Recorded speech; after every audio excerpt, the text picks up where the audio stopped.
तिथं राहायचं का तुला तुझ्या आईला शब्द जर काढला तोंडात ना काय लावायला नाटक तू लाव हात चल हा लाव मला हा लाव आता लाव लाव हात तू. लाव काय? लाव काय विषय काय विषय इथं राहा, इथं राहा इथं राहायचं का म्हणतोय इथं राहायचं म्हणजे तू नीट राहा. हा काय दिवसानं काय आमचं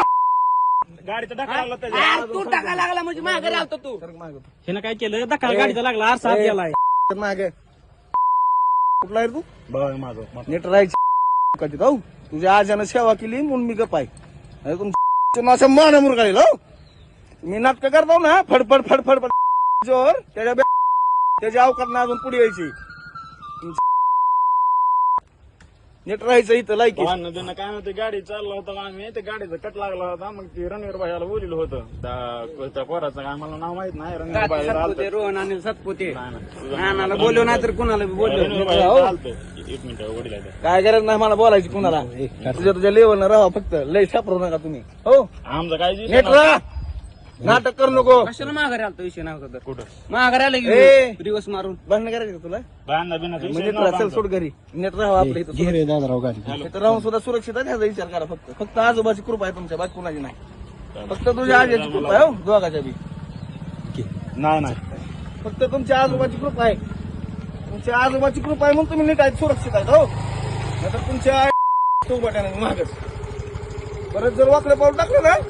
हत्याचं नव्हतं तरी तुलाही माहिती आहे परत काय असतं माहिती गेलं राजकारण बिचकारण माझ्या काय सुद्धा बघत नाही पुढे मागं माहिती आहे ना एवढा सोपन सुद्धा पुढे असं उभं राहत नाही हो पुढे घ्या काय हे दादा गाडी घे नीट अवकाशीत राहायचं वर्ष झालं तुमची बघतो नाटकामुळे तुझ्या बापाची बी आणि तुझी बी नीट राहायचं तुम्हाला राजकारण करायचं ना बिंदास करायचं बिंदास कर बारगुल्याचं कर स्वप्नाचं कर वाकडं पाऊल जर टाकलं तर फत्याचं नव्हतं होईल ना ह्याला जबाबदार तुम्ही आजचा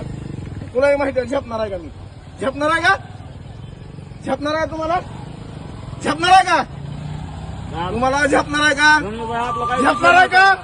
उत्तर दे झेपणार आहे का? गाडीला उत्तर झेपत नाही. मग नीट लायकीत राहा सुरक्षित तू कुठं राहतो इथं जरा सुरक्षित आहे ना सुरक्षित कशामुळे आहे? आजमुळं तेवढंच फक्त लक्षात त्या आजीची पुण्य आहे म्हणून तुझ्यावर हात उचलला. त्या दिवशी माझं डोकं हललं त्या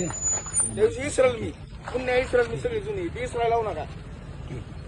फक्त तुझ्या रामभाऊची फक्त पुण्य आहे तुमच्या घरावर